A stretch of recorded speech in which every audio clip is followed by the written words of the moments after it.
unmuting. Hello, everyone. It's the live stream.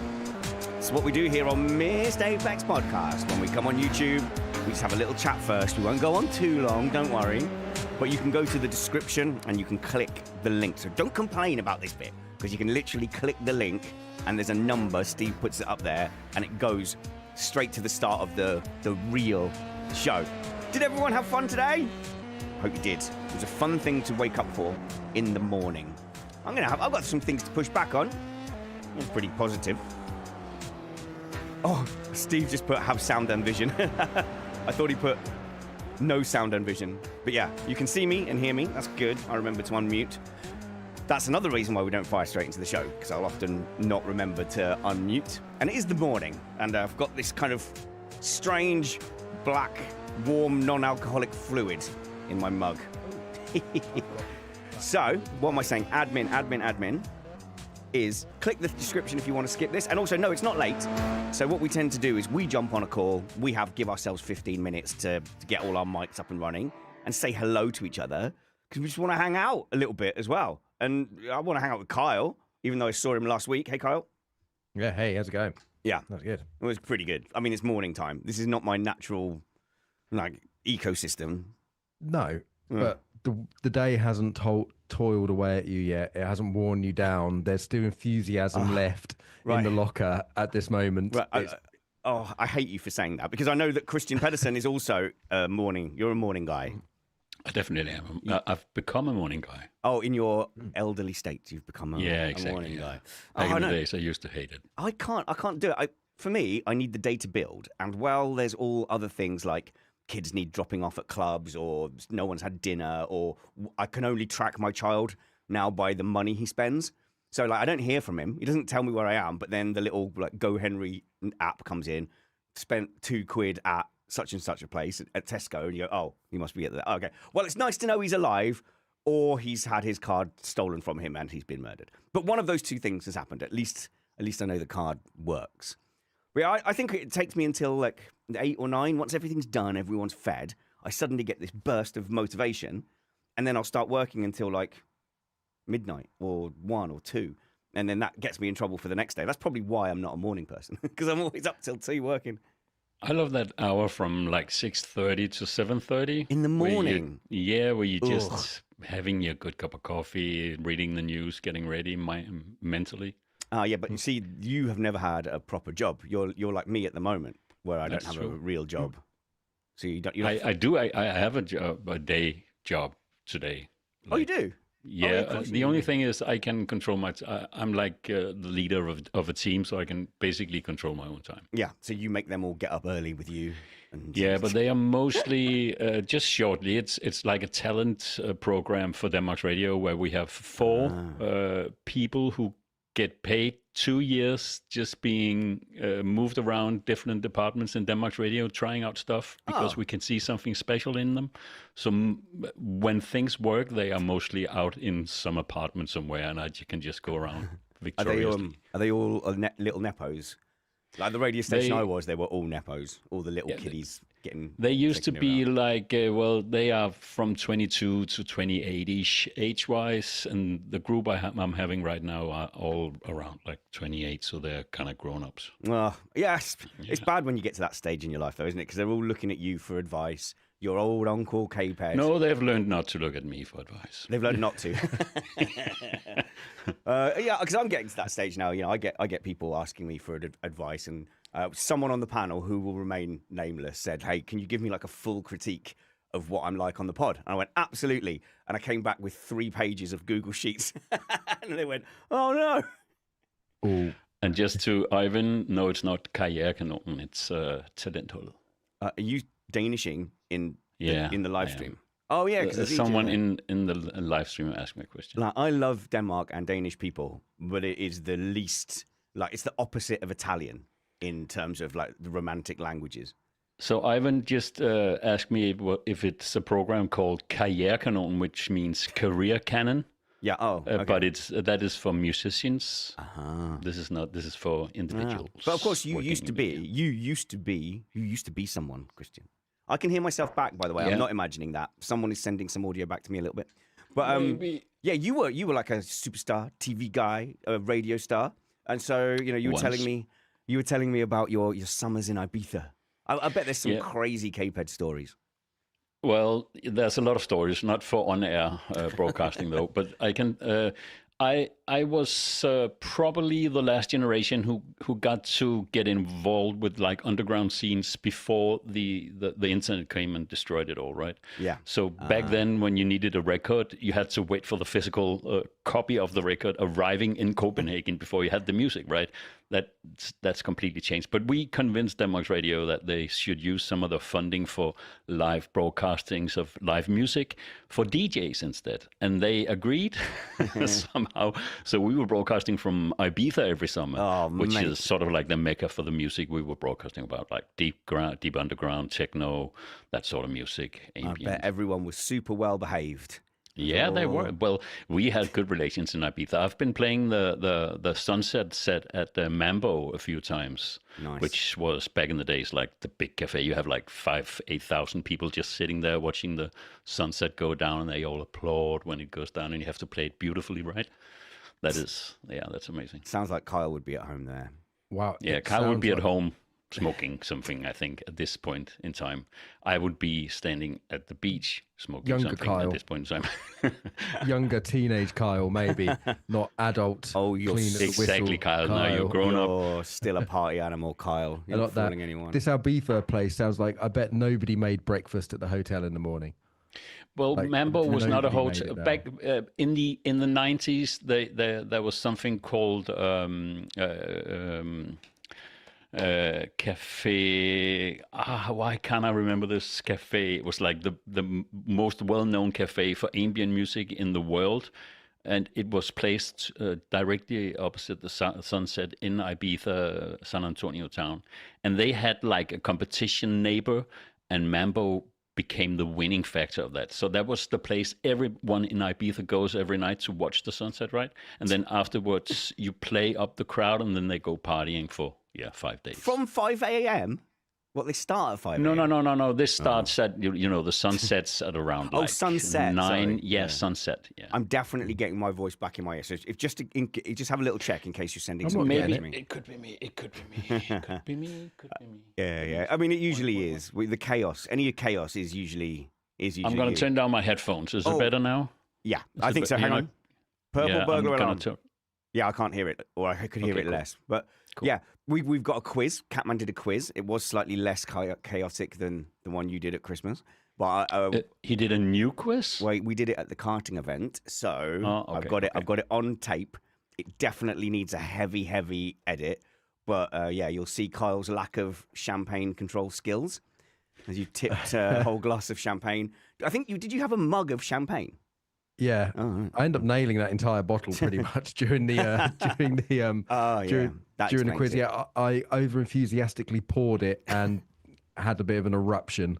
Yeah, everywhere, which we weren't supposed to be drinking it in there in front of all the staff, and I've got an erupting coffee cup of champagne. If you look on my Instagram, Missed Apex F1 Instagram, we've got the podium there where I'm telling everyone, like, we can't open the champagne because it's carpet, so we had to do the crushing of the chocolate bunnies instead. And then Kyle just throws it all over the carpet anyway once we start doing the quiz. There's nothing better like cheap champagne in coffee cups, right? Well, that is hey, stuff. it wasn't stuff. It was cheap Prosecco, not cheap champagne. Thank you very much. All right, then. I think we'll get going. Oh, gosh. I'm just looking at my own face in the monitor, and there's some puffiness. My goodness. No, this is why I don't like mornings. I have been awake a while. I don't know why I still look like I was. I've been asleep. And you weren't even up till like 1 in the morning playing Civilization because you're stupid and started a game at like a ridiculous o'clock. What is that? The computer game Civilization? Yeah. Why didn't you just finish playing or pause it or something? You can't because it takes like 20 hours to get through a thing. And once you start, it's like one more turn. Yeah, before you know addictive. it, the sun's coming up, the birds are singing. And it's like, oh my God, I need to go to bed. Are you addicted to dopamine, Kyle, by any chance? Yeah, probably. I can't just sit there and do nothing. That's why I can't watch films. I've got to be doing something, engage my brain somehow. You're watching the film, that's the thing you're doing. No, it's boring. Rome Total War is still the one that gets me. Although, I'm taking a forced tennis injury rest, so I'm going to try and get back into iRacing again. So let's see if I can get hooked on some racing. All right, then.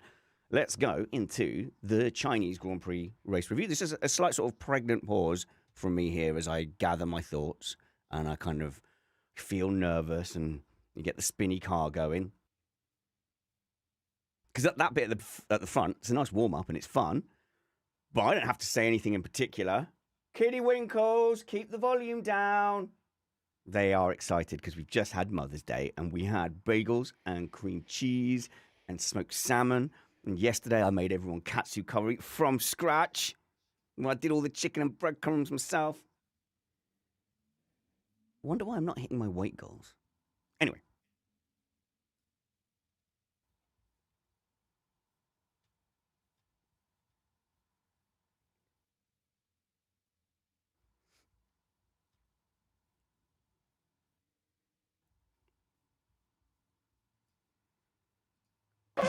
You are listening to Missed Apex Podcast.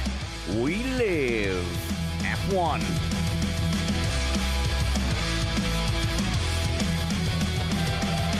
Welcome to Missed Apex Podcast. I'm your host, Richard Reddy, but my friends call me Spanners. So, let's be friends. We're talking about the Chinese Grand Prix, a genuinely exciting, dramatic, and fun weekend. So, F1 did good, right? Well, Antonelli certainly did good. Get in there, Kimi. And Lewis did good too. Even Ferrari remembered that safety car pit stops are cheaper than green flag ones. So, wow. More importantly, there was no red rules and Ferrari let them go racing. We are an independent podcast produced in the podcasting shed with the kind support of our patrons and partners. We aim to bring you a race review before your Monday morning commute. We might be wrong, but we're first.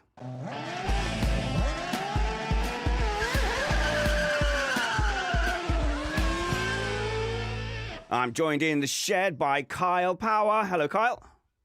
How's it going, Spanners? Medium. I should be one of the biggest detractors against all of these regs. I'm a Puritan old man, shouts at cloud. I hate the TikTokification of Formula One and all of that jazz. TikTokification. I'm quite a closet fan, and I'm not afraid to say it. I think these regs are fantastic, and I should be the one who's old man shouting at cloud over it, and I like them. Okay, so I had a good race today, and certainly they're going to take steps to plaster over some of the cracks. I still definitely have my issue, so I will push back slightly on your what seems to be really unerring enthusiasm, because you've been excited pre-show as well. We're joined by surely a more grumpy Kristian Pedersen. Hello, Kristian. So is it going to be a problem that I agree fully with Kyle? Is that going to be a problem for the show, I'm thinking? Not really. I'll argue with both of you. Don't worry. We'll find something that you disagree with. We'll get him, Kyle. Before we talk about those regulations, though, we have to start with the story of the new star in F1. And if you come into Formula One and you win a race, you're a Grand Prix winner in your second season, you are a superstar, megastar. And I'll be the first to admit, I definitely had doubts about Kimi Antonelli, and I'm not saying that this means he's definitely going to start a title charge, but you rarely win a Grand Prix by accident, and Kimi Antonelli won that Grand Prix, and you could see exactly what it meant to him and how emotional. I think he's won the hearts of quite a few people. Obviously, my instinct is don't cry on telly, Kimi. But he's definitely won a lot of fans today, I'd say.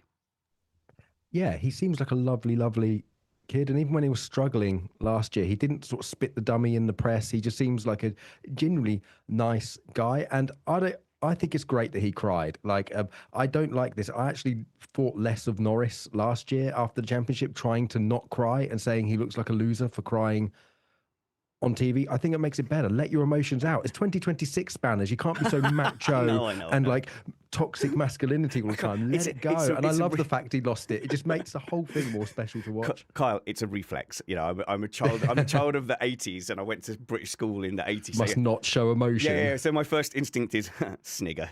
He's feeling things. But yeah, how's Denmark? How's all of Denmark reacting to that Antonelli win, Kristian? We love pizza. So, of course, we support Antonelli generally. But again, I just agree with Kyle. So let's move on. No, sorry. I was going to add, when I was 19, sometimes my dad had to wake me up and drive me to work. Okay? That's what being 19 is about. This guy is just everything is just being thrown at him, and he's not the tallest of them all. He's a tiny little guy just with a big heart, and I think he's handling this with grace and with heart and with all the right things. Today was just a beautiful day, racing wise. Was just a beautiful day. Yeah, and seeing him on that, or afterwards when he got interviewed and he was crying and stuff, and you just go, oh, he's a nickel baby. Obviously, that's a reflection of how old I am now. But yeah, he's like so young, and he's even a young 18, if that makes sense. He comes across as a young 18, very honest, has not built up any kind of cynicism yet. So when he had that crash in Australia, he's like, I'm the one, I messed it up, and he's being pepped up. He looks like he's got a really good support structure around him as well, which is important. His dad seems like not fanatical. His dad's response to, can this be a title push, was, well, we know Kimi's fast, but George is really experienced, so it's going to be very, very tough to go up against him. So the whole structure seems nice. I think you saw a bit of his sensitive side and how he's pushed by the system, Formula One. Actually, now before the show, we talked a little bit about my past, right?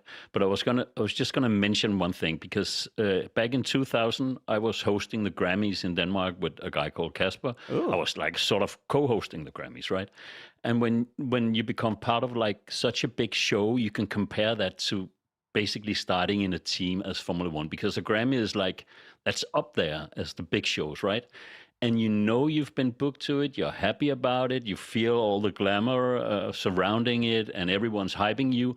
But the day you meet up in the place you're broadcasting this from, and you see everyone just doing their thing professionally, you become this small, right? Because all of a sudden you realize what this is. And no one's thinking about you because they think you know what you're doing, right? So that is what an 18-year-old guy is experiencing. Everyone is doing their part, and he has to do his at a level of a 30 or 40-year-old. And it's such hard work mentally to get into that zone and do it with grace. Yeah, and exactly. And grace, that's a great sort of word to use of it, because he seems normal. His dad seemed normal. He seems like a normal, a nice kid. And Formula One, I mean, it's not called the Piranha Club for nothing when they get in the team boss. It's cutthroat in the paddock, and he seems too nice, not cynical enough to be there, but he's clearly holding his own. The amount of pressure these drivers are under with the press duties, having to basically, they've got like a room of 30 engineers that they're having to download their information from, and the pressure being put on them. But I think it's a good nod to the environment at Mercedes. So we've seen Red Bull mince a few young drivers going in when there was Helmut Marko there, and like quite like what was a really tough environment to go into. But the Mercedes seems a bit more of a family environment. Yes, you're in one of the top teams and you've got huge pressure, but I think that's probably the best top team to be in terms of nurturing environment, and it's absolutely thriving. And you can see it was a relief for Toto as well. Yeah. Because he was just, it was like, right, vindicated. Yeah, my decision is vindicated. He did a huge "I told you so," didn't he, to everyone, and sort of directly addressed those criticisms. So and maybe when they buy Alpine, he can send Antonelli there as the winner so Max can have his, you know. They won't get rid of Antonelli now. I've really got this feeling that Antonelli they're seeing him as the long-term future of Mercedes. It's just the feeling. It's just kind of the feeling I get because of the personal ownership of Kimi's career that Toto exudes. Not a perfect. So are you saying Russell is going to Alpine? Well, I think I've long thought if Verstappen comes in, Russell would be the one to go. I would have thought. You do? Yeah. Okay. Absolutely. Yeah. Yep. Yeah. No offense to Russell. It's just that it's project. No. Project Antonelli. I'm not sure Russell is agreeing. I mean, how he's banked all of his trust in the team. Well, anyway, we can talk about that another time. I'm getting ahead of you. So Antonelli, not a perfect weekend by any means. Sorry to ruin the Kimi Antonelli love-in. He did wipe out Hadjar in the sprint race, and Hadjar did not take it well. I'm disappointed with Hadjar here. Yeah. I like Hadjar. He seems like such a nice kid and guy, but he seems to be a little bit hot-headed maybe, because that was not a good look for refusing an apology. Yes, he stood in the car and hot-headed, but he had a chance to calm down. It was lap 1. And I think Hadjar's gripe was that he was like, why is he making desperate moves? He's in a rocket ship. Well, he had a bad start. It's all a bit flustered, but I'm really disappointed with how Hadjar handled that. And I think a little bit less of him because of that, because he had the whole race to calm down by this point. I don't know. Yeah, but also he's been wiped out of the race, so skill issue. Do you know what I mean? He has, but calm down, get your head on a little bit. I can't. I've got no grounds to stand on because when Colin, the very nice Colin, wiped me out at the karting event, like I didn't take it well. You taking a racing incident too seriously, never. It's one thing talking about it, it is another thing being knocked out, right? I will just add that don't forget Hadja's position here, because I agree with Kyle again. It's getting boresome here, but don't forget the pressure he's on, right?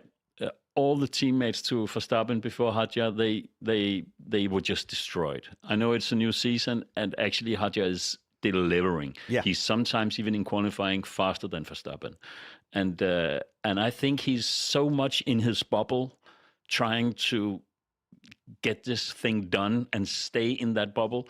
So when something like this happens, that it destroys it, which is basically out of his touch, right? He's got nothing to do with it. That I think that can break you mentally. Also, you might not have a lot of time to get it done. Lawson only got 2 races. So exactly. Yeah. Exactly. So I think it's different times with Lauren Mikis. I have heard that he is hot-headed, though. I've heard that from people in the paddock as well. So you look at the young ones who are coming through. You got Hadjar there as a contrast to Antonelli. You've also got Lindblad as that contrast to Antonelli, where after the last race, he's like, yeah, I've come here to line the streets with the heads of my enemies. He was all getting very philosophical, and I was like, yeah, you've scored points, you've had a great debut, but I was like, don't go too deep, relax, too soon. Relax a little bit. It was relaxed slightly, wasn't it? Was the yeah. Yeah. So Antonelli's reaction, obviously beautifully heartwarming. He's delivered. That's absolutely fine. But I'm not obviously going to pretend that he was dicing head to head with George Russell. And this shows that he's going to stamp domination on George Russell. Russell had a very difficult weekend. Yes, he did. But also, the back end of Melbourne, Kimi, after, again, a really bad start, was closing Russell in quite a lot, and arguably had the stronger sort of late race or late stint. Was that on hards as well? I think so, at the end of the first race. And then at this race as well, it was Russell who ended up cooking his tyres in pursuit. Yes, he had a rougher time coming through the field, but I don't know. I think Kimi's looking pretty genuine. I mean, Carpe Diem, he's been given the chance. He's taken it. He's seized it. But he, apart from his little hiccup 3 laps towards the end and locking up and going wide, he would have been a good 8-9 seconds, I think, ahead of Russell, and he actually extended the gap once Russell got into clear air. So I don't know. I think if they were given level playing field, I think Kimi was... I think it's 50-50 who would have taken that between him and Russell in a complete straight fight if Russell had no problems. I did not like him lighting up the rears before the final corner. That's risky. Don't do that. That was like a little celebration, lighting up the rears. And you've seen those gone wrong. Just watch Nigel Mansell. Yeah, the Nigel Mansell. And what was it? Was it the 88? Was it 89 Canadian Grand Prix where he accidentally hit the kill switch whilst waving to the crowd coming out the final corner? Yeah. Criminal. What a horror Absolutely show. Criminal. I think we often talk about, Antonelli being the one winning this. I also think it's a little bit Russell losing this. Yes. To be quite honest. That's what I was getting to. And we talk about champions being the ones that always there when it counts, right? Consistency, again. And if Russell is not champion this year, that is because he's not consistent, and he should have won both races, I would say. Yeah, I think Russell's performance is probably peaky. You know, even when you were convincing him to comparing him to Lewis in the experiment years. However, he did have a poor qualifying, not of his own making. So they were desperately trying to get his car out. Another great job from the Mercedes mechanics. So they managed to get him out. He has one run, and he puts it on P2. So not quite his fault he ends up in P2. Not quite his fault, obviously, that it's a slow-starting car compared to the ones around him. And that was just enough to mean that cars got in between him and Antonelli, and that put him in the traffic. So there's mitigating circumstances for George Russell and why his tyres went off. However, there is lots and lots of evidence that Russell can overcook his tyres and go too tight on the heating and prefer qualifying over race pace. And so we saw this data point of him struggling with the rears today and losing time to Antonelli, who seemed fine on his tyres.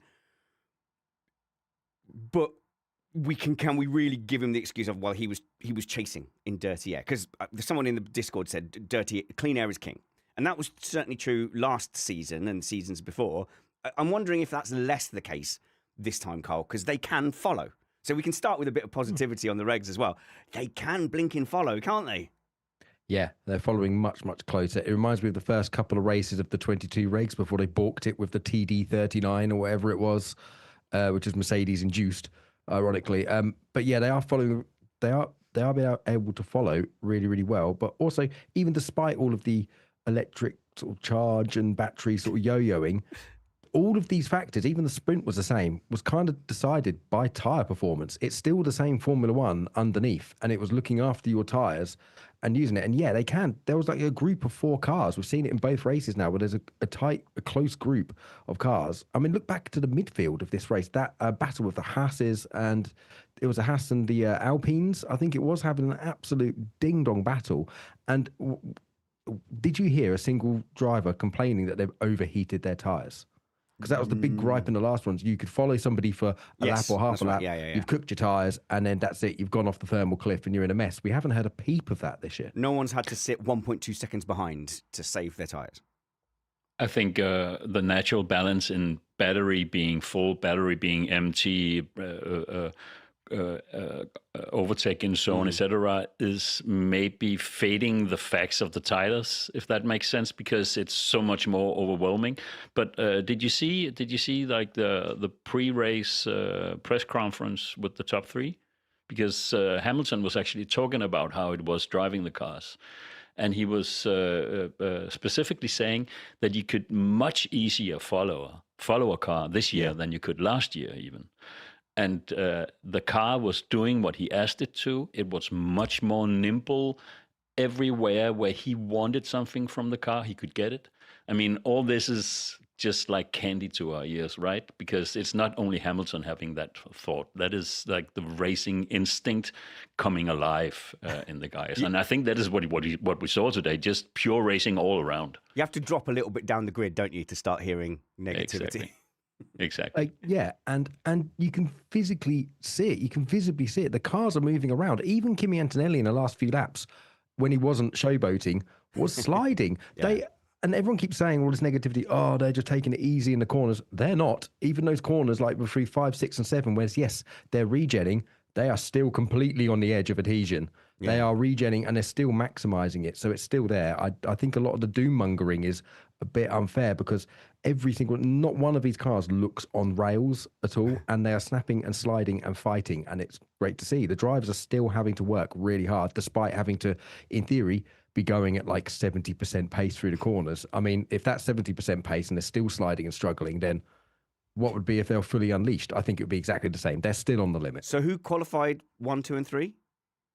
Antonelli, Russell, Hamilton. Yes. And what was the race result, the podium? Antonelli, Russell, Hamilton. Yes, but how did we get there? Don't mind him, Kyle. Just don't mind him, Kyle. Let's us do the part. We agree anyway. This is where I'm going to slightly kind of drive at the regulations a little bit. But just to sum up Antonelli versus Russell, some things to look out for then, I think, is the hard tyre versus medium tyre performance. So that's 2 occasions where Antonelli has perhaps looked stronger on the harder compound. And I think he mentioned something about that. And then we've seen the first instance of Russell's tyres going towards the end of the race. As inconclusive, how much of an effect the following had. Just some data points to keep our eye on. Now, I called it Formula Yo-Yo on social media. It is very fun to see the cars going side by side and being able to follow. Being able to follow, absolutely key for me. What I can't quite figure out when I'm watching is, was he trying to overtake? Or did he overtake because the other car just ran out of battery and he had no choice but to overtake? You're at survival mode at that point. Is this likely to stick, or is he just going to come back at him the next lap? But it was fun. Seeing the Ferraris going at each other was fantastic. But seeing Leclerc overtake on the back straight, then you kind of go, okay, we've watched this a few times now. Hamilton's going to come back on turn 1. But it wasn't easy. It seemed to work out brilliantly that he then had to pull off a mega move around turn 1. But there is a bit of yo-yo, and there is definitely, I'm going to maintain that there is definitely still some overtakes that aren't overtakes. They just look like overtakes. So if it's bent back too far the other way, so be it. I'm sure they can finesse that a little bit. And once the engine deployment evens out and all the computer learning, machine learning AIs sync on the best deployment pattern, that will probably settle down. But Formula One has always been super hard to overtake, too hard to overtake. It's always been too hard to overtake. Now it's not hard to overtake. And so I'm not going to complain too much the other way, because that was, at the end of the day, fun. And things are supposed to be fun, Kyle. Yeah, and they are fun. And I don't agree that now it's too easy to overtake, because you are having to earn those overtakes. Now, everyone keeps saying these overtakes are all artificial. I have an alternative way of looking at this. And I want to preface this with just saying, I'm a dinosaur. I hate the direction of modern Formula One, and I hate just about everything unless it absolutely suits me. I quite like these regs. I actually said in our group chat before this, I am withholding my hate, my predisposed hate and things for these regs until I watch the race, because I had a little inkling that the races could be amazing. Now, to counter the artificial racing comments, oh, is that Kyle just cutting out a little bit there? Oh, I actually think these back. Oh, he's cut out again. Am I back? Yeah, kind of. Keep going. Keep trying. Okay, so to counter the artificial racing claims, that I think this battery racing might be less artificial than DRS. So when you got DRS, you got a freebie. It was a magical freebie boost that you just get, and that's over the other drivers. Whereas this one, even if you're using your overtake and your boost, you have to earn, you have to work for the extra boost. There is a consequence and a price you pay for it. So if you have the extra battery to use, you have to make that or then gain that back again.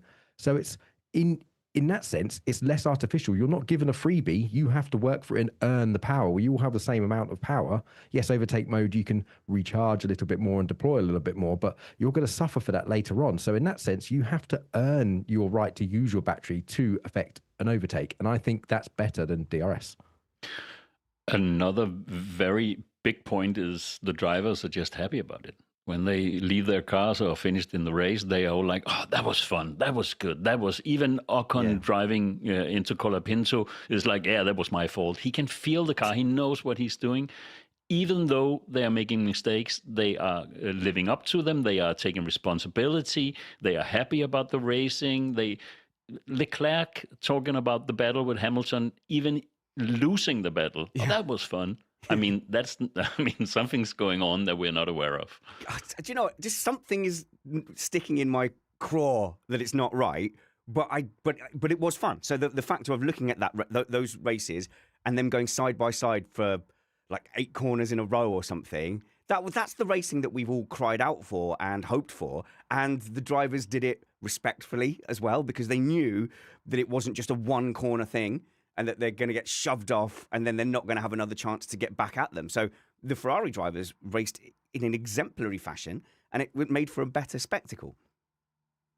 Yeah, and we've seen this, the blast pasts. I mean, I called this, I think in one of our pre-season shows, we could be seeing 80s turbos type blast pasts. And I remember all of the rose-tinted glasses, and people like, it's better in the good old days.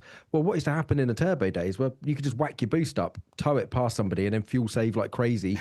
That was all defined on fuel. It was pretty much the same thing, but we're not seeing that many blast pasts. Most of the racing we saw today, as you said, has been side by side in the corners. It got them to a point where they then had to use their driving skill to affect the overtake. Yeah, and the fact is that DRS was only ever on the straights, so people were waiting for the straights. Because here you could have more power in the corners, and that power delta and difference was able to be used on shorter straights as well. You actually got then racing through the corners. So I'm not sure they deliberately did that. I think that might be a sort of a lucky little side effect of these regs.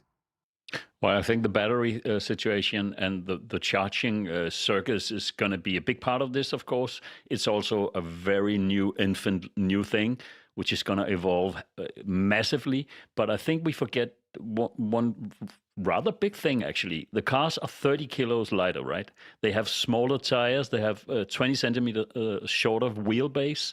This means they will become automatically more nimble through the corners. They will be less hard on the tires.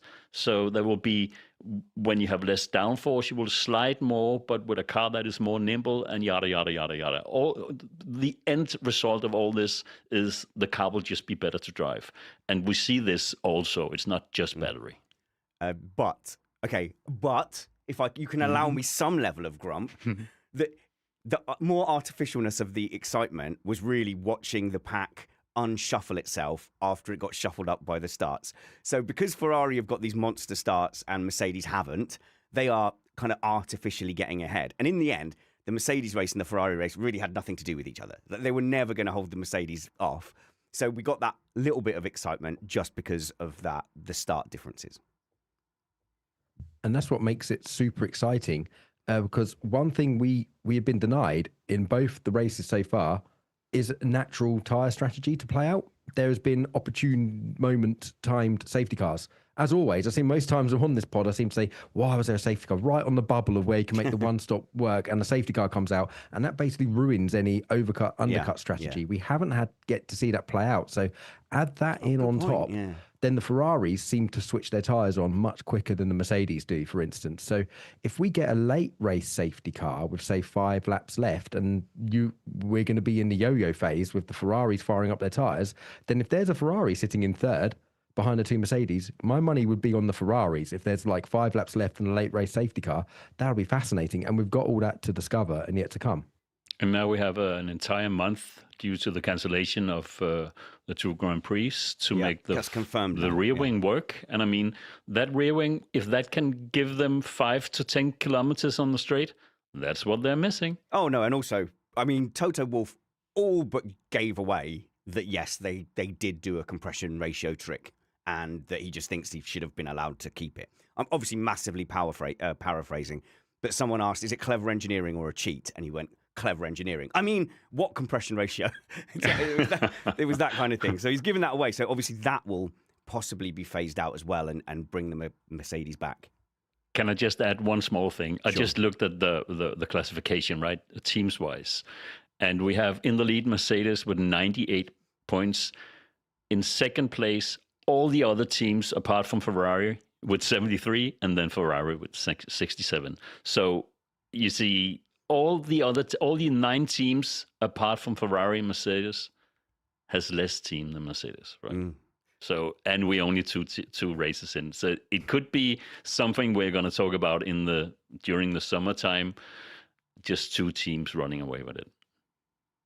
Yeah, and look at all of these Mercedes niggles with all of the electrical problems. We see it with George Russell, with the McLarens. Oh, yeah. Reliability is a concern. Ferrari have seemed absolutely bulletproof. So I don't believe this whole compression ratio thing is much of an issue. They've already tapped it together. I think it's okay. I think they've just generally done a better job. They're kinder on their tyres with their chassis as well. But with a bit of unreliability thrown in as well, this championship is wide open. It is not over. Man, so you got Stella and that going, oh, yeah, Mercedes, HPP, they need to give us more information. We don't know what to do with it. It's not fair. Next race, enjoy your bricked ECUs, guys. Both McLarens failed to get off the grid.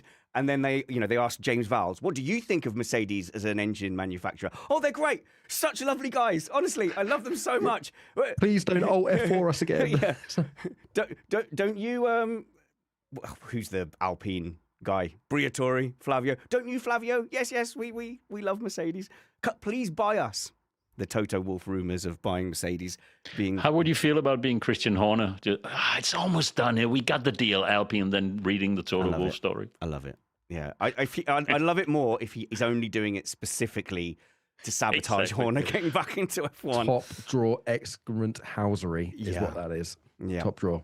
So I suppose we can talk about then Ferrari and that team battle. Absolutely fantastic. I'm sat here in a Ferrari top because I'm so happy. And obviously for Lewis Hamilton, I'm a Lewis fan. His performance against Leclerc, that's the big thing, to see if this new regulation of cars, a car that he has had some influence in, a car that isn't a ground effect car, how does he actually stack up against Charles Leclerc? And also, I've got no real problem with Charles Leclerc either. I would sort of celebrate a Leclerc title. I'd prefer that it wasn't directly against Hamilton. But seeing the Ferraris up there doing well, fighting each other, and then seeing Lewis more than hold his own in that battle. For me, as a Hamilton fan, Kyle, I've just been like, oh, relief. Like someone's pulled a big thorn out of my arm.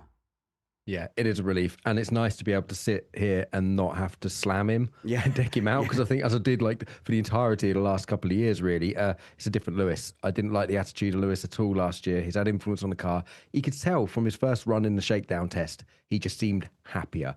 He likes these regs a bit more. And he has performed really well against Leclerc. Yeah, in Australia, he had some power deployment problems in qualifying, was behind. But at the end of the race, he was really, really quick. And look, Leclerc is highly rated. Everyone would say Leclerc in arguably his prime now is young. Lewis is slightly over the hill a little bit. So it's great to see him actually fight against him. The one thing we need to have a slight bit of caution of is this is a specialist Lewis track. He's always been rapid at this track. And Leclerc did say this is one of his bogey tracks. Yeah. So if Lewis was going to beat Leclerc anywhere, it had to be here. So it's going to be fascinating to see how it plays out. But there's not a lot between them. And it's really, really positive to see. I'm just going to say I agree with Kyle. I'll add, George Russell was asked about this in the press conference, and he talked about, because he was behind the two guys, right, when they did the battle, and he was like, that is some of the craziest battles I've ever seen in my life. And when George Russell says that there has to be something about it, right? So it was very close. Hamilton himself said that at one point they even touched, it was paper thin and maybe above. But it was respectful, and they shook hands on it and were both very happy about it. Yeah. So this is racing. This is what we are here for. I was slightly worried during the sprint race when I heard Leclerc moaning about Hamilton. Does he not know how wide his car is? Don't do this in turn 3. And the reason actually I was disappointed was because I don't want him to lose his head now that Hamilton is. Do you know what I mean? I've got a bit of a dual fandom thing going on. I don't want him to lose his head and be rattled because Hamilton's suddenly alongside him and he's not having it his own way. And also, I would like Leclerc and Hamilton to get on and not have some kind of Hamilton-Rosberg-esque feud, you know? So the fact that when Leclerc came on the radio and said, I was enjoying that was good fun, I thought, phew, we didn't upset Charles too much.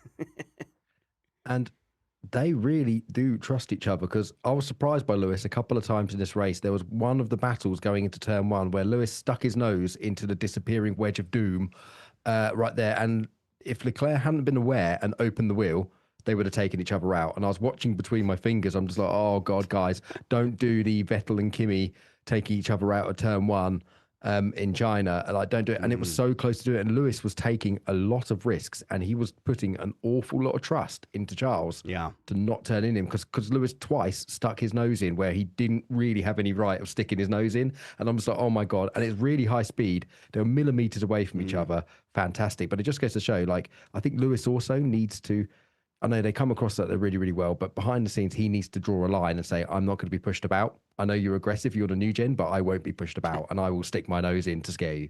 They are a perfect example of the good old Formula One saying, overtake when you can't, don't overtake when you not can. What? No, that made no sense. Yes. You must be saying it wrong. No, overtake when you can, don't overtake when you not can. That is the exact quote. I just made it up. So, but maybe we can T-shirt. I'm thinking T-shirt. I agree with KP. KP's for the win. This is beautiful. What is going on? So this is just a nice weekend, isn't it? Nice Kimi Antonelli wins. Kyle and Kristian are agreeing. The Ferraris are, that was good fun racing. Even Ocon's like, I made my first ever mistake ever on the racetrack and admitted to it. Fair play, Ocon. He did it, because as soon as I saw that, I'm like, oh no, that's completely on him again. The wedge of disappearing, get a disappearing wedge of doom, and I couldn't believe it. He was like, "Yep, that was completely my fault." He'd already committed, and then lost the car before he hit Colapinto. Hang on a minute. What would Matt say here? Hang on a minute. Whose fault is it? Right, let's divert to that incident then quickly, because initially I actually, not that I thought so much that it was Colapinto's fault. It's more that I can understand why Behrman went for the gap. It looked like it existed. So Colapinto just ended up quite a wide entry. So I don't know whether he initially went, I'm not far enough ahead here, I'll stay left. And then went, oh no, yes I am, I'm fine. And Ocon had already committed. Yeah, well, Colapinto had just come out of the pits, so he's on slightly cold tyres. But that line, the wide line and the cut back for the late apex is a completely normal, normal line. Like, just totally normal. And Ocon saw it he should have known that was going to close. And once he'd already committed to go to it, it was too late. Colapinto was turning in, didn't know he was there. And you actually see, as soon as Ocon realizes he's not going to make it, he backs off, gets a bit of extra regen, and that's why he slightly locks the rears. And you see, before they make contact, he's already losing the rear of the car because he's already realized he's too committed and he's back and he's gone in like too far, and he knows it already. The cool thing about T1, T2, T3, T4-ish in China is that there are two equally fast lines.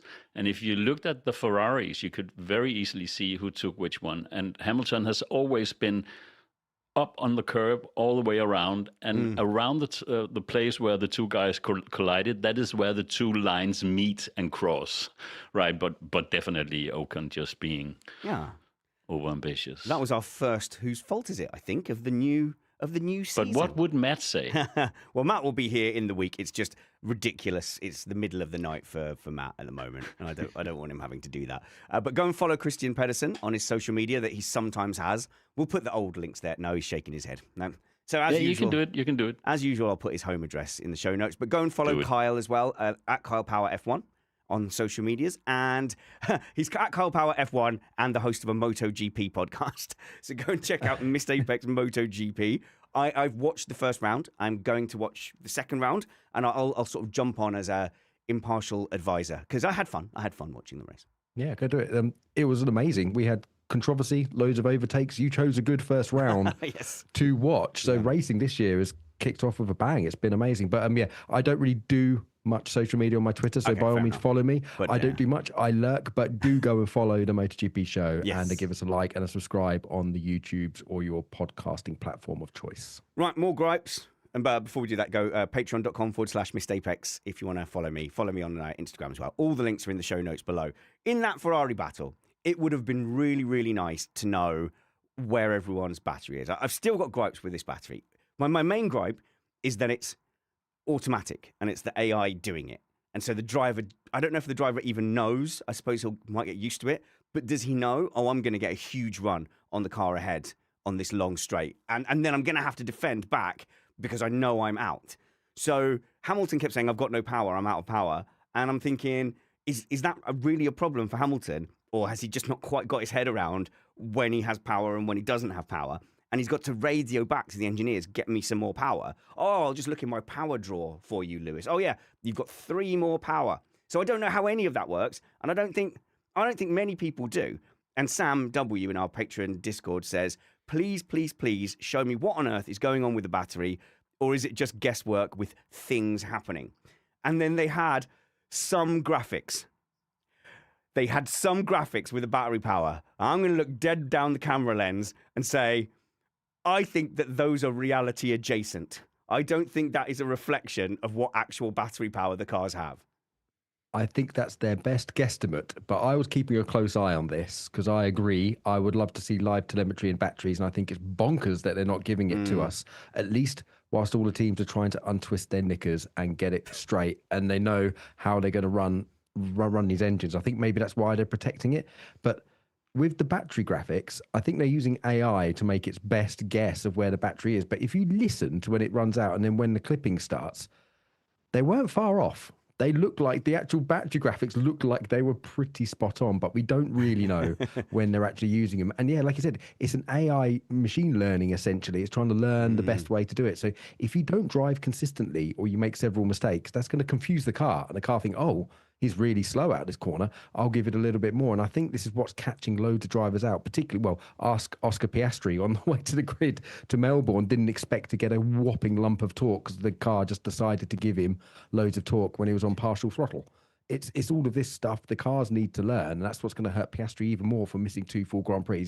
He's got no learning. His car's going to be a bit less intelligent than all the other cars, basically. He's not going to learn how he drives as much.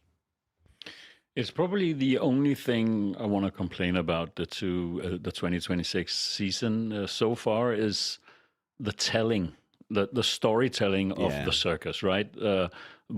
Every Sunday when we broadcast the race, we put on a show, but what is the show this year? And I actually think Liberty has been exceptionally good, maybe the best ever in the game, to listen to the fans, to adapt, and and if you watch the stream already, when you see like a picture of a celebrity, now it's picture in picture.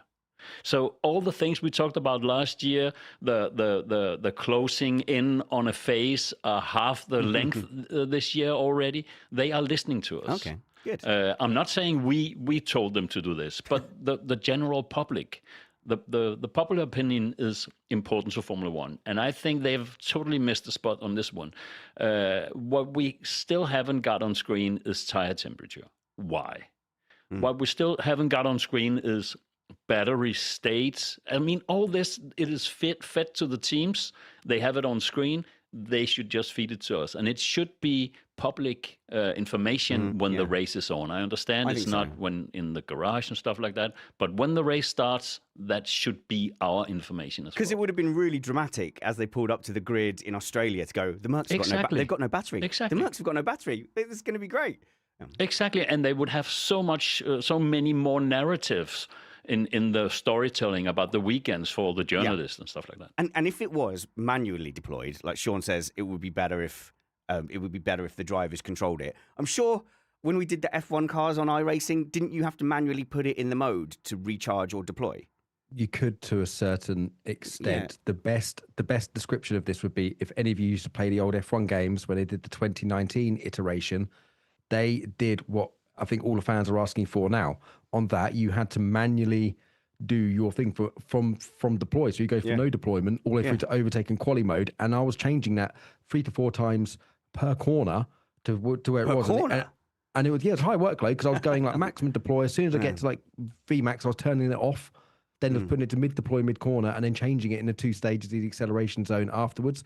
Very high workload, but you could game it, and then whoever was quickest was who was using their battery best. So I agree. It would be much, much better if it was completely solely controlled by the driver, but it's not, and that's what I'm going to wear my own T-shirt. I agree with Kristian. I think it should be manually deployed by the driver, and we should know their state at all times. Yeah, the live chat is threatening to make an "I agree with Kyle" T-shirt with the Mistake Makes logo on it. I'll wear it. I would probably have had nearly zero objection to how much of the battery power percentage is if it just simply got added to whatever you're pressing the throttle for as long as you had it. Do you know what I mean? Now it's being done by a computer, I don't like that. Even if it was being done by the driver, then that's still a big, okay, he's switching to the mode, so he's using another tool. So it's essentially then another overtake mode, like a more consistent overtake mode, maybe not as big as the big juice button.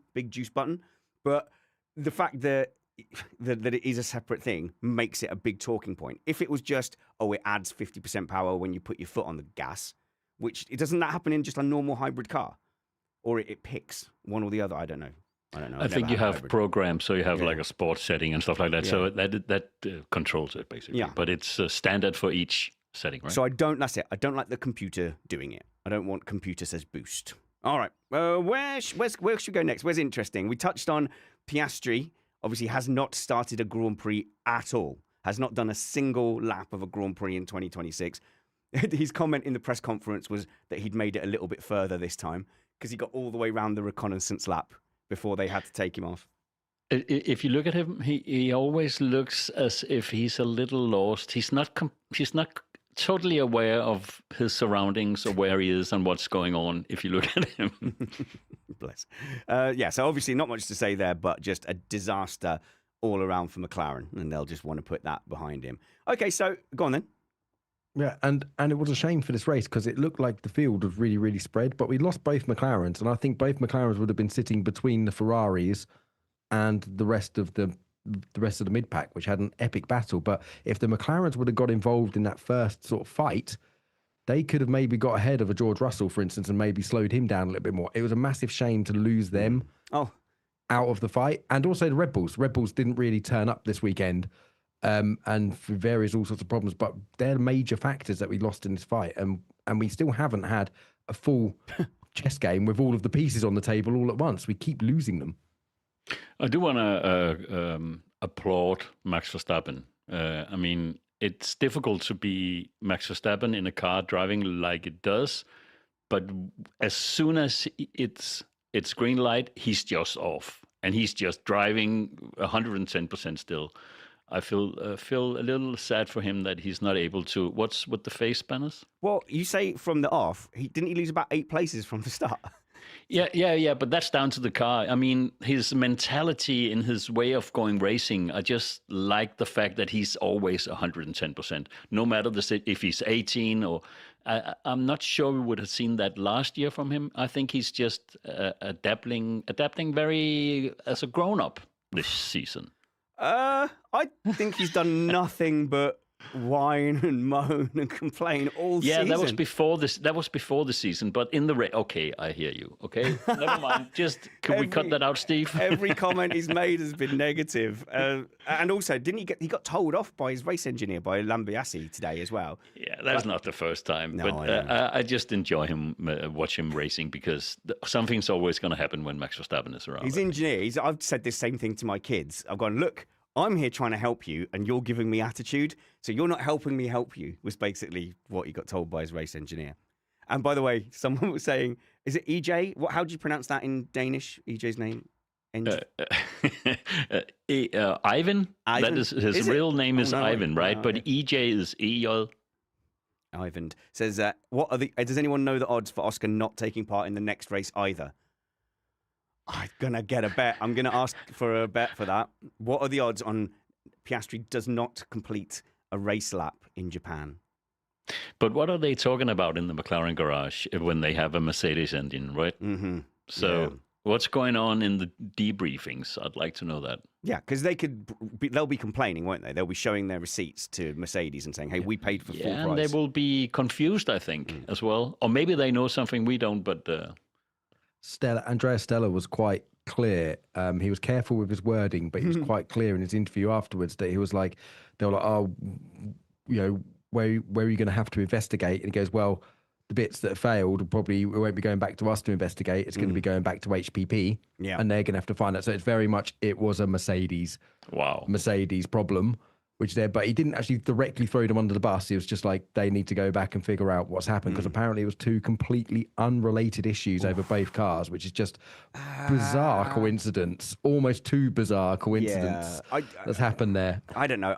From my fault-finding experience, when you have 2 unrelated but in the same sort of field, there's a commonality. A lot of times a grounding fault would mean you were getting these strange spikes and seemingly independent systems were going down, and so you chase it for ages, and in the end it was the main loom and the grounding.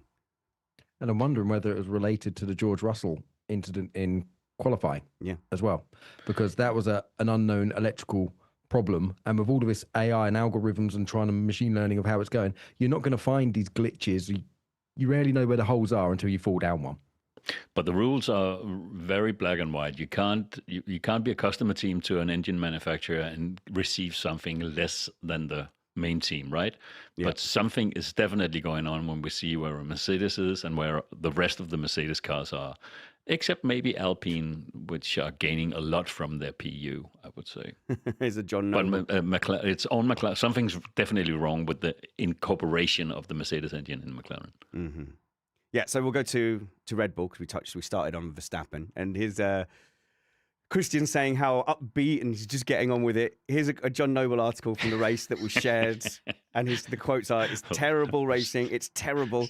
He groaned, "If someone likes this, then you really don't know what racing is like. It's not fun at all playing Mario Kart. This is not racing. Boosting past, then you run out of battery. For Kyle, me, I'm not it's sure. just I a have joke." something with my headphones. It's like we're in a tunnel. Are you like it's?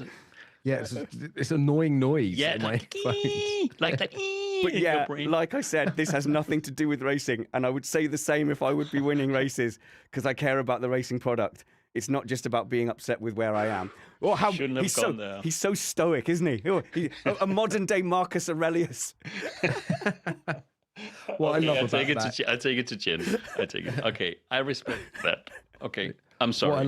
What I love about Max is like he's unfiltered, and he will just speak his mind. But this is kind of very much telling me. And well, Christy made a good point there. Like even though he has spat the dummy, there were high velocity toys going left, right, and centre, but he was driving the wheels off it when he gets there. So he's like a kid who's screaming angry, doesn't want to go to the birthday party, but is still eating the jelly and ice cream when he gets there, and is eating it ferociously when he gets there, and he will get the most out of the car, but he isn't happy about doing it, and is not afraid or ashamed to say he's unhappy about it. What I love is the hypocrisy with the fans. Max says something's bad, and it's like, oh my God, it must be bad. Lewis says it, and it happened like a day apart in testing. Lewis says these cars are too complicated, and all of the toxic fans online are slamming him for it. Max says almost an identical thing and is being lauded and praised for it. It just double standards of fans. It's really funny. I'm thinking Kyle is right. T-shirt and hoodie, and maybe even a cap.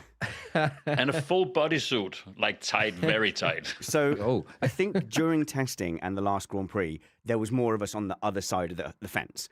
So his moaning and complaining kind of seemed like he was the voice of reason a bit. But when you've had a Grand Prix like that, when universally, even though I've got some problems with it, I had a great time watching that. And it was a joyous occasion with a wonderful podium.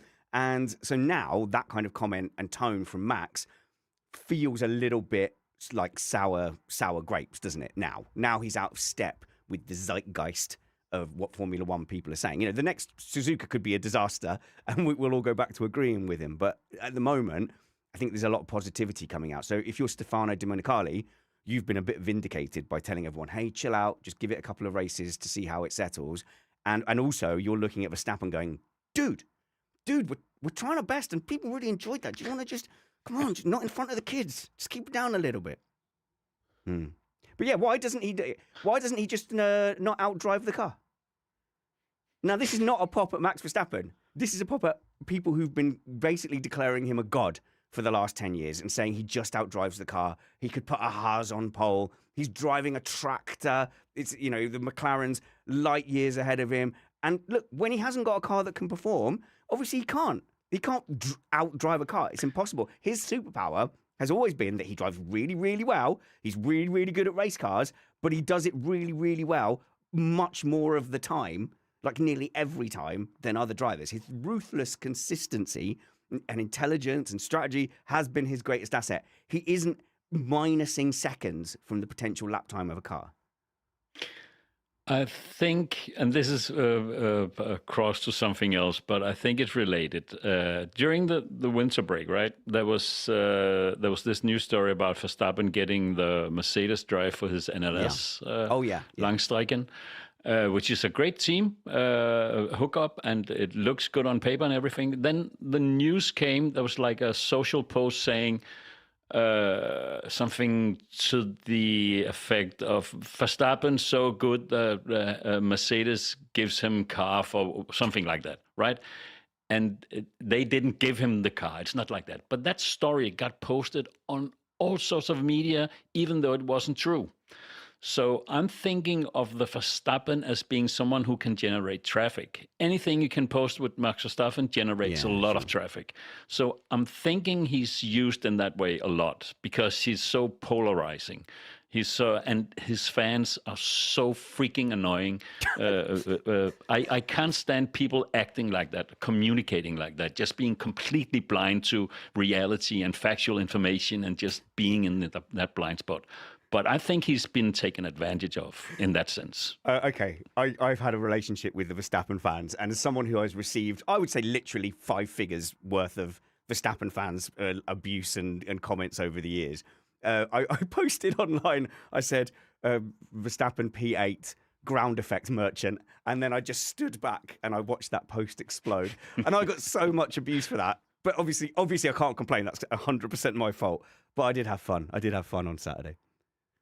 You get it with all like hysterical, crazy fan bases who only watch for like one driver, and I think they're all equally morons. You've got the sort of cult LH, and some of them are crazy. You've got the Orange Plague, the crazy thing. You've got the Alonso lights, which are arguably some of the worst, like the Norrisistas, the Leclercists. They're all going at each other, and they only watch for like one driver, and I think it's kind of sad. So I think they're all as equally as bad as each other, and they will all say crazy stuff. But one thing I'd like to say about Max is I think it's pretty much undeniable that he is the best driver on the grid. I think that's almost a fact. I I've always sat here and stuck up for Max on the thing because I love seeing excellence. I'm a Schumacher fan at heart, and I see a lot of Schumacher. Yeah, no, I agree with you massively, and I do believe, and addressing the outperforming the car comments, I believe he can. I mean, in Formula One, it's 95% car, 5% driver, right? Yeah, so maybe a bit. He will get that. He will maximize his results, and I think he can get that extra sort of 0.5% out of the car where other drivers couldn't. So I think that puts context on. I think he performs at a operating sort of window above other drivers who could sit there on the line. I mean, Prime Lewis could probably sit on that line. Schumacher could sit on that line, where other drivers could probably do it for 1 or 2 laps and then crash. Max can probably do that for the whole race. So I think I think he gets more performance out of a car than any other driver on the grid next to him would. So I think there's some truth in saying he never fully outperforms the car because, look, fact, that's impossible. You can only lose. A driver can only lose time, and he loses less time than other drivers. Yeah.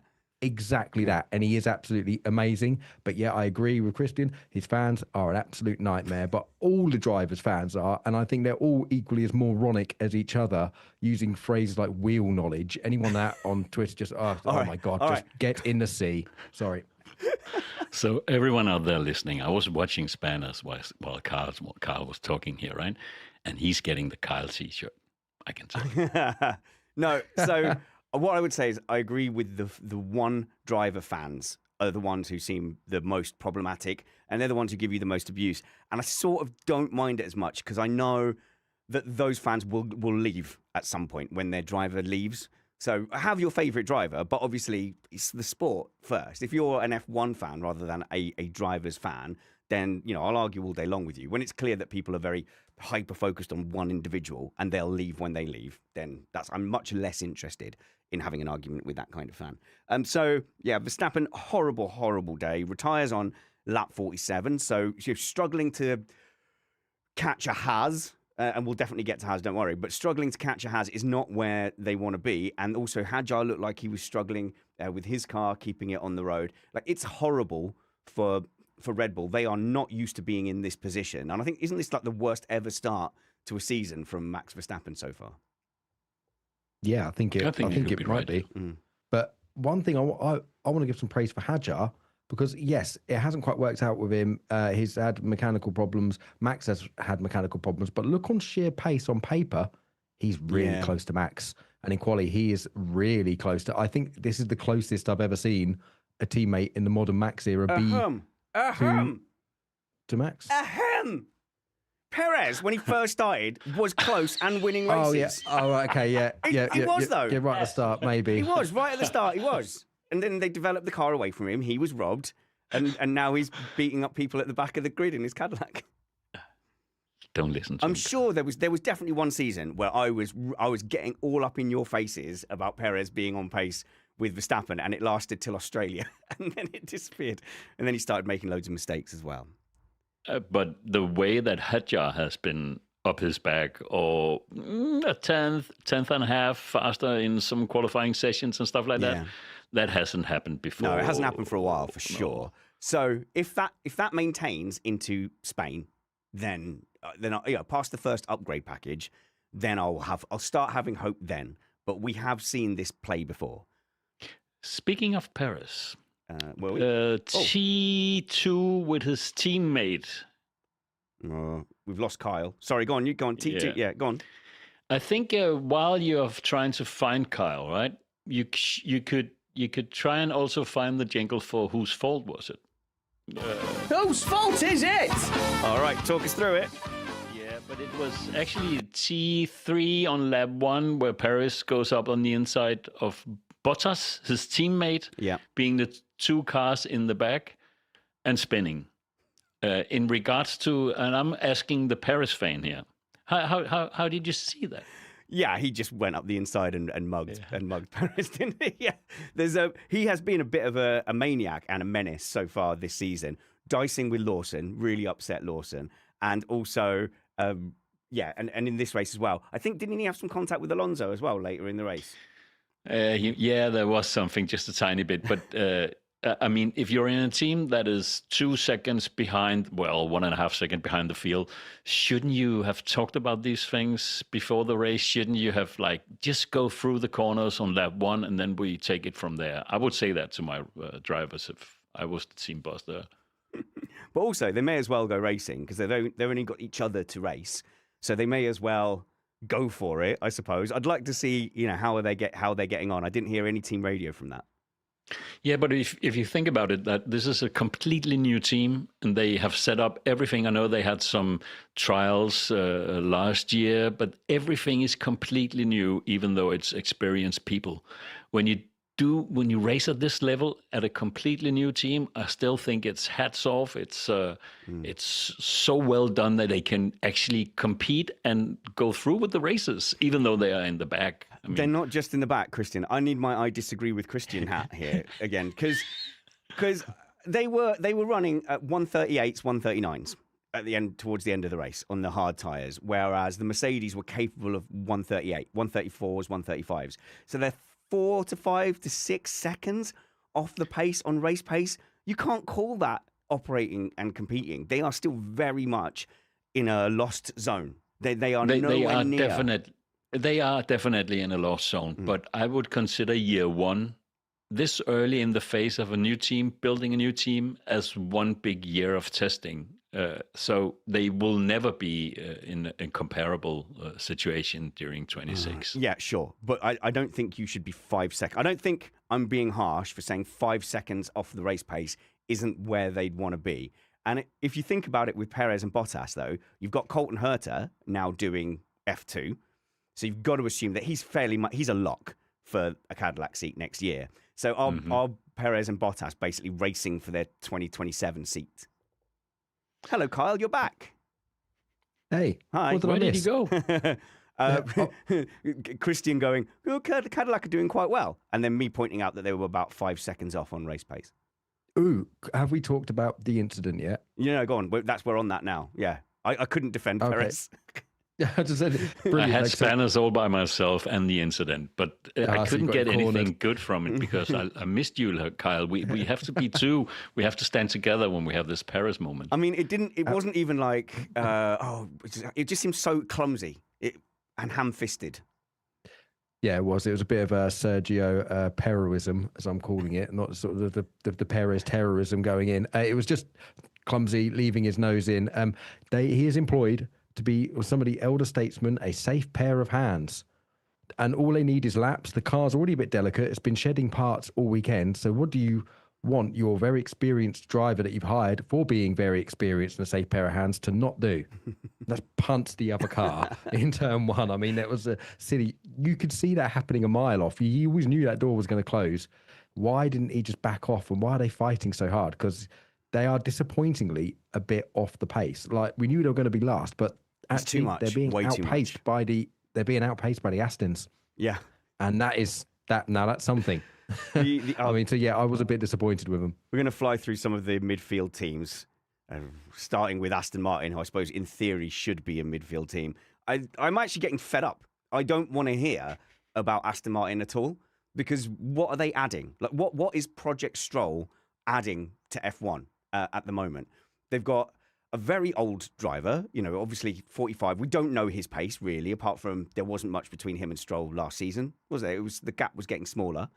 Do we believe that's because if Stroll has taken a massive step up? It's probably more likely that it's Alonso, just in part of the natural aging process. And then they have been, it seems like they've been so confident going into the season, and then to see them just not being able to get around the track without shaking their drivers to the point of nerve damage. Alonso made lap 35. Stroll was out on lap 10, who caused just a safety car. Yeah, so thanks for coming out and causing a safety car. Now the other kids can't play undercut overcut. It's just I don't want to hear it until they sort it out, because they keep saying things like, well, once the engine's sorted, we'll be obviously P1, P2. So no, you have no idea what your chassis is like. I have total belief in Adrian Newey still, but I would add that I think it was this week, actually, there was a news story about Honda, who's canceling their electric car program. So they had 3 new models coming out. They've just been canceled. all the senior executives in Honda will have pay cuts between 20 to 30%, and they have heavy losses in the financial year between 5.1 billion and 7 billion. So something's not right at Honda right now, and maybe it will never be right. So what would you do if you were Adrian Newey and you needed a new engine? Well, the first thing I would do to Mercedes. Yeah. Well, the first thing I'd do is make sure that I'm not turning up at race weekends, and he wasn't at the Chinese Grand Prix. Very true. I read that Toto Wolff, in regards to the Alpine buying Alpine story, said that at the current time, Mercedes has one engine customer too much already. So what would you do if you were Adrian? Basically, it would end up being a Ferrari, wouldn't it? I'd be knocking on Audi's door. Yeah, maybe Audi. I'd be going to see them actually, because extra data for them and stuff like that. And you make a great point, Kristian, about the Honda, and good business observation there, because what are they getting out of F1 now? They are getting they're getting their trousers pulled down publicly, aren't they, basically? And it's not looking great.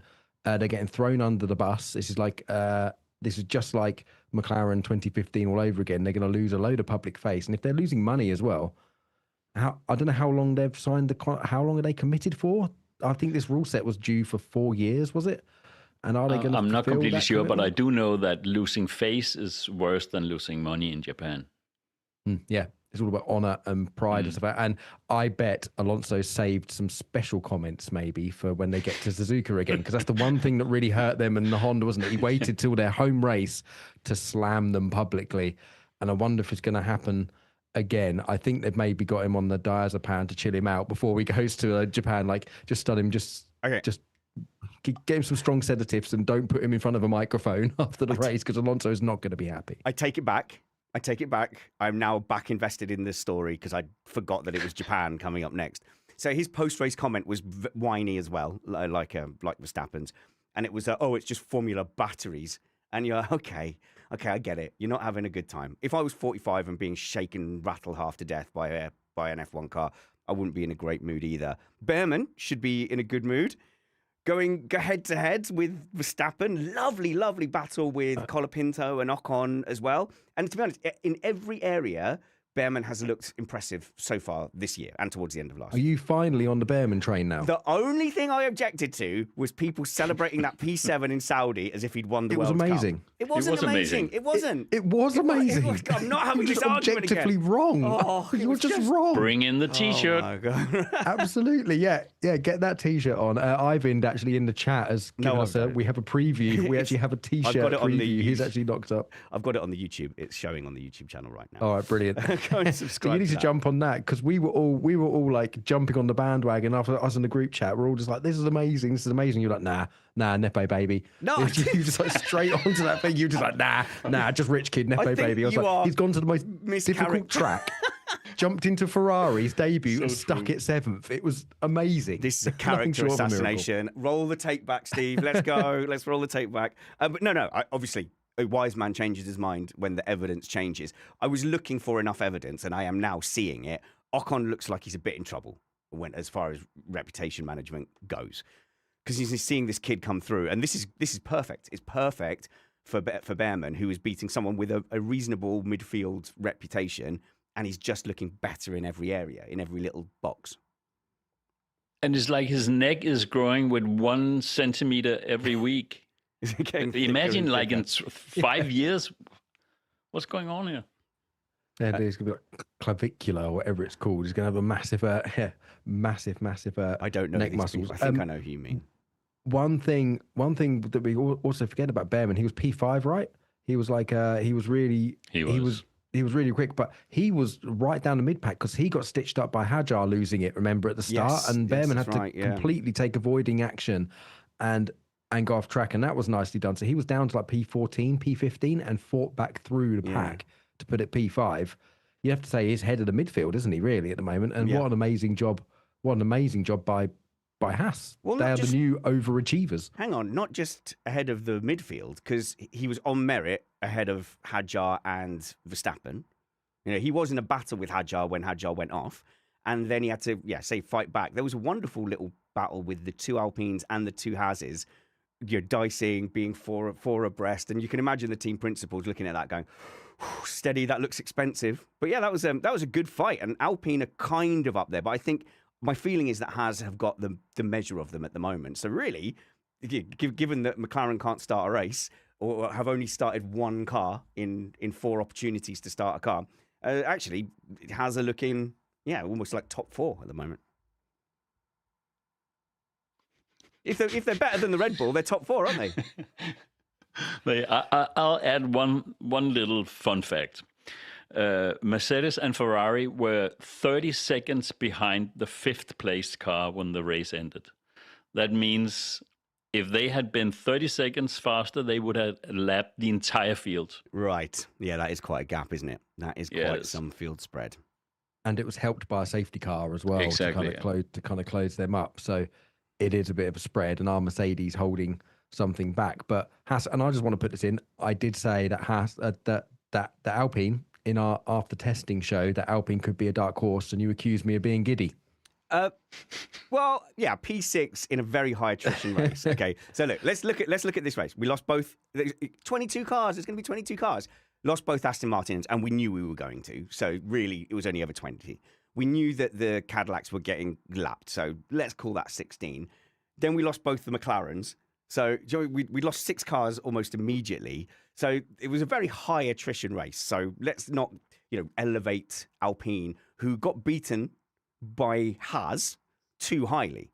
So they have been beaten by Haas, and they were de facto a works team. So I'm not sure you can count your Alpine chickens yet. I don't think you can collect your prize yet. They were also unlucky. The safety car was the wrong time, kind of the wrong time for them. And Colapinto got punted out, but he still managed to get points. And he actually drove well this race and was really quite good. So Flavio shouldn't be having a go at him.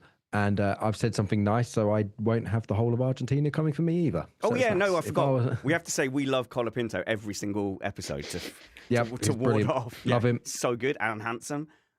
Yeah. Did you see the interview with their general manager? Because I know Briatore is nominally the team principal, but I think the person actually doing the team principal job has got some other name, like general. Oh, the manager. guy, was he on the pit bull with Sky this weekend? Yeah, yes. And his name escapes me. Yep, Steve something. He looks like a Steve. I reckon he's Nilsson. Steve Milton. That's the one. All right, cool. No, Nielsen, right. So then they were saying to him, how are you feeling about them being up in, was it P2 and P5? And I swear he was getting like a nosebleed from being that high. And and you could see they were surprised and excited and delighted. I think it might have been a mistake to leave Colapinto out on those tyres in the end. But So yes, they are performing well, but that Haas is performing weller. All right, why don't we move on to our podium? The Chinese Grand Prix. It was good. So yeah, down on the haters. Unless was I a hater of the regulations? Or did I had legitimate concerns, which I still have. And I don't mind changing my mind, and I don't mind people admitting that there's a problem and then solving them and addressing them. The one area where I'm going to poke a little bit of fun at F1 is I predicted before the race that the crossover point between battery deployment and just ice deployment down that straight would look terrible. And it's just a crossover point, because if you heard them beforehand, it sounds fine. If you heard them afterwards, it sounds fine. But it's that moment of you going, and having to go down a gear. And sure enough, they kept cutting away at that point. And some of the data and telemetry that we've seen released from official channels looks a little bit suspect. So they've papered over the cracks a little bit. Of course, you've got to have some reputation management. And I think it is cheeky that they were definitely passing off those battery things. It didn't say the battery positions here are our best guess based on AI. It was stated as fact. These are the batteries they've got. And the commentators were using it to go, well, actually, Hamilton's got a bit more battery this time. But I did notice that they were very selective of when they put that battery graphic up, i.e. they didn't do it at any time where it would be critical and you go, hang on a minute, why is the one with less battery just overtaking the one up front? So there's definitely a little bit of massaging just to handle the bad PR. But think I'm mostly with you, Kyle. I am sated for now, as in I've put down my pitchfork, and I'm ready to talk to the town council. Yeah, absolutely. I was there, pitchfork, armed, ready. The victims were tied. I was ready to drive it in, but I thought, no, just before I commit this heinous act, I'm going to just take a step back. Just gonna hear them out. To hear them out. Maybe they're pleading. Yeah. And to be honest, I've heard the pleading. I've taken the ropes off and put the pitchfork down. I think it's okay. Yes, it's not perfect. I think they could do with maybe increasing the fuel flow a little bit more to give more power to the internal combustion side of it. Yeah. I think they can maybe ultimately, I mean, this will have to come in next year, increase the maximum capacity for the battery to give them a little bit of overhead and room, so drivers can stockpile a bit of energy if possible to use later on. That there are little bits and bobs and tweaks that they can make to make it absolutely better. But with all of this on top, this is giving more possibilities. I'm looking at it at the fact that it's still the same old Formula One underneath. It's still being dictated by like the tyre wear, strategy and stuff like that. So ultimately, the sprint entirely was decided by the tyre wear, essentially, and the tyre graining, which is what said to that. It wasn't the batteries. Just this battery layer on top gives it a whole another layer of opportunity to do something and passing. And hence, I hope that opens up the strategy more as well for a more favourable 2 or 3 stop, because they know that overtaking is a genuine possibility now. Where I think these regs are going to shine, it's Monaco. I think these are really going to shine in Monaco. I think we might actually get some passing and a bit more interesting things in Monaco. Your favourite track spanners. You did that just to piss off spanners, didn't you? Yeah. Yeah. Oh, yeah. I don't want to pray for anything to be rubbish. Like I'm a positive person, but now I want Monaco to suck. I want it to be the most boring disaster of a race ever. See, I'm not a positive person. I'm a really negative person at the best of times, and I'm a right pessimist of everything. And I couldn't believe when I was reading online, especially after the last race, I was like, that was great, wasn't it? We all enjoyed that. And I read online, I'm like, oh, good grief. Everyone really, really hates this. So, and I'm a Puritan. I'm a purist. If you ever watch Blackadder, I will eat my turnip shaped like a thingy and sit there on a spike like Nathaniel, like the Puritans. I like screaming V10s. I like old Formula One. It was all better in the old days, but no, I'm standing back. I think this is good with a couple of little tweaks and things here and there. And I'm hopefully by mid-season, when the teams have got their head around the deployment, they will, maybe Formula One will make the decision to give us live telemetry for the batteries. Yeah. I think they're trying not to overload everyone at the moment. Well, but hopefully we will get that. So next year could be perfect. So I think we fixed it. Yeah. A little bit more fuel. Yeah. A little bit of a bigger battery. Spread out the battery deployment a little bit so it doesn't go, ooh, and you have to downshift. Show us the batteries. And sorted. We sorted it out. And I wonder if the overtake button will become overpowered. I think my one remaining complaint is I don't actually know when they're pressing the overtake button. So they had overtaking mode available on the graphic. So because you're in within 1 second, you know that car has overtake available, and they show the green bar, but you can't tell when they actually press the juice. They should have like a big red button on top of the steering wheel that would light up when pressed, and they had to move their hand up on top of the wheel and press it. Yeah. Oh, like at the end of Ninja Warrior. Yeah. Bang. With like a sound effect. But that's then that's part of the sport, isn't it? That's actually part of the sport. Is kind of that we can follow along hitting with, the button. All right. So drivers with long arms.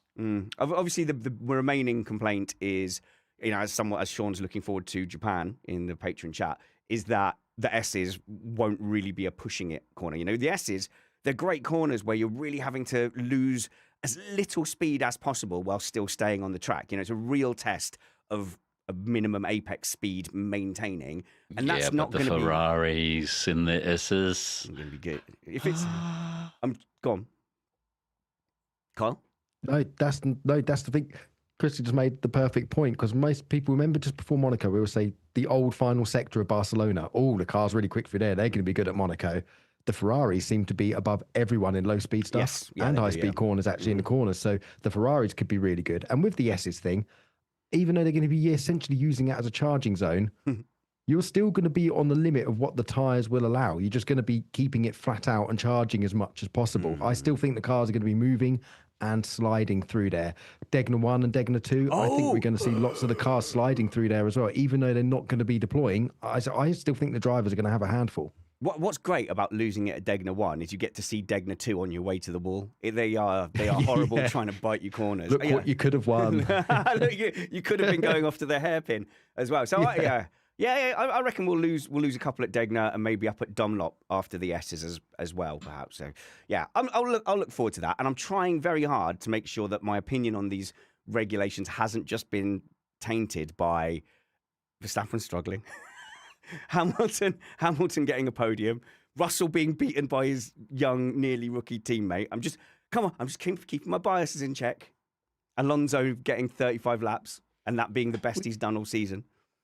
Look, we want to see a really competitive Red Bull and an Aston. We want to see them up there in the mix, because now imagine a competitive McLaren and a Red Bull added to this. We had like a 4-car battle today. Yeah. Imagine that's an 8-car battle and people are all yo-yoing past each other. I mean, I'd buy a ticket to watch it. It's brilliant. I genuinely am impressed with what Red Bull have done. I mean, the problem's on the chassis side, not the power, not the PU side. It looks all pretty solid. So once they sort themselves out and they get the chassis good, they're going to be in the mix. It's going to be absolutely a salivating prospect. Like, I'm not enjoying them suffering too much. I want them in the mix. And I'll be clear, I've got nothing against Max Verstappen or Red Bull. It's just the thousands and thousands of you that have given me grief over the last decade. But we're going to give 2 awards now. So we're going to give our Bad Thing Award first, and then our Good Thing Award. Since these guys aren't that bothered about social media, go and follow me on Blue Sky and X and Instagram by searching for Spanners Ready. We're also Missed Apex F1 on all the scrolls, like the YouTube Shorts and the TikToks. And if you could support us at patreon.com/Missed Apex for $5 a month, that is what keeps us going and lets us keep having fun here in the shed and keeps us in cameras and lights and batteries and microphones. Patreon.com/Missed Apex. Oh no, you missed the apex. Yeah, who missed the apex for you, Kyle Power? I forgot we do awards, so I haven't actually thought of one. So Kristian Pedersen. I'm going to come up off the top of my head. You can think, well, actually, we've already talked a little bit about That's but fine. I think the overall lack of communication of I can't call it communication. We just there's a story to be told that is not being told in regards to the new regulations and how they work. And I hope Formula One and Liberty will come up with some sort of visual narrative so we can get on board that. I know it's very difficult. It's a very difficult task finding some information and then translating them into something that works visually on a screen that is packed with information. But it's definitely something you need to think about. I thought the broadcast was good in general, though. It had lots of good overhead kind of drone helicopter type shots. Very following that Ferrari battle from above. It was amazing, absolutely amazing watching the swapping there. Actually, and at that point, I don't need to go onto the onboards until later. So just keep it outside. When they were switching positions, they'd suddenly go to the overtaken cars onboard, and then I can't see the car that's being overtaken. So, but yeah, they did a great job. I'm going to give my Missed Apex award, right, to someone I'm a big fan of. I think David Croft is a fantastic commentator, brings the sport to life. But I've got one bugbear that he does that every commentator does. Chris Stevens does it, Stuffey does it, and it's the building up the hype to a corner where there probably isn't going to be an overtake and ending it with the very specific phrase, "not on this occasion." And he must have said it about 8 times. But Chris does it. They're side by side. Is he going to make a move? Not on this occasion. Yeah, no, it doesn't. Now, on any occasion was that going to be a move? But yeah, that's my Missed Apex award. Just a fun one. Kyle. I've thought of mine now. I'm going to have to give it, I'm sorry, to Perez for punting Bottas. When the Haas and the one job you've got is to bring the car home and you punch your teammate. That's unforgivable. There's one car you're going to be near and it's your teammate and we really, really need the data. No, I'm just going to send it up the inside and knock him out. for no reason whatsoever. Just like launch it into turn 2. Love it. I actually think they maybe downplayed the struggles they might have and were a bit more optimistic because Perez seems genuinely surprised by the lack of pace. And I think he's just going for it. Anytime he's got another car on track around him, being lapped or whatever, or at the start, I think he's going to keep punching through and fighting people all year. So I'm predicting absolute agent of chaos, Perez. All right, let's do the Good Thing Award. It's the thing of the weekend. Is Kyle going to give us a thing of the weekend? Not on this occasion. Okay, on this occasion. Yeah, go on then. I fear it might be stealing yours, but my thing of the weekend was Lewis's in the cool-down room saying, "God, that's a nicer sofa than we had before." And he's settling down. He was like a proper old man. He was just so. I know. All he cared about was these are nice seats. Oh my God, they're giving like free fun-size Mars bars as well. This is great. It's just guys, I love going number in. 42 is giving full-size Mars bars. No, and he even made the old man noise sitting down of that.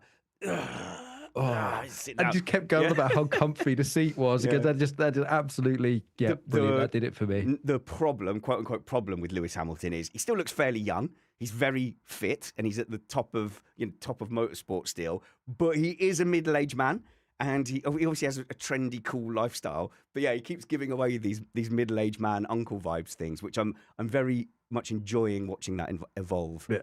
It's not Monster Energy has got in his thing or whatever it's sponsored by. It's actually Horlicks that he has in his thing, or Ovaltine that he drinks after the race when he puts his moccasins on. Yeah. So yeah, that was a lot of fun. It was great to see him in there, and the fact that it's been ages and he just spent the whole time talking about the podium room. Oh, it's got an upgrade. Oh, look, you've got a little hubby hole where you can put your helmet. Oh, that's it, because it's been ages, isn't it? It's been a long time since it's been there. So, this has changed. Yeah. It's like you're going back to school and the chairs are smaller. Kristian, who hit the apex for you? Generally, just the weekend in its entirety, I'd say, because race 1 was a bit of an odd one with the rule set or how things work nowadays. This one was a track that showed us what the cars are capable of. We saw the old Hamilton back to his good form. We saw Antonelli winning. It was just a very good race from a race perspective, right?